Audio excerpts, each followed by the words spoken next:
மிக விரைவில் மேக்சிமம் ஒரு 1 வீக் தான். 2026 சட்டமன்ற தேர்தல்ல கமிச்சு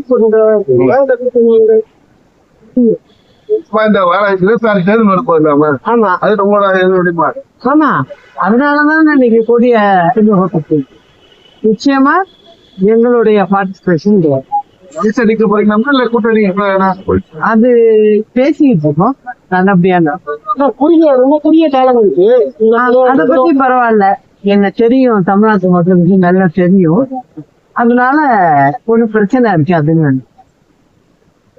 நல்லக்கண்ண ஒரு இறந்திருக்காரு, நேரில் நீங்க போய் பாப்பீங்களா? ஆமா, நிச்சயம் போய் பார்க்கணும். ரொம்ப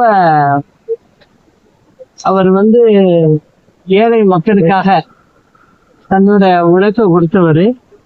அது மட்டும் இல்ல, அவர் எந்த பொறுப்புலையும், அதாவது அரசாங்க பொறுப்புல எம்எல்ஏவாவோ எம்பியாவோ இருந்ததில்ல. ஆனா அவர் சார்ந்த இயக்கத்துக்கு ரொம்ப உண்மையா இருந்தவர், எல்லாரோடையும் அன்பா பழகக்கூடியவர். அவருடைய இழப்பு அவங்க குடும்பத்தாருக்கும் மற்றும் அவங்க இயக்கத்துக்கும் பேர் இழப்பாகும். நாளைக்கு போய் ஒரு மரியாதை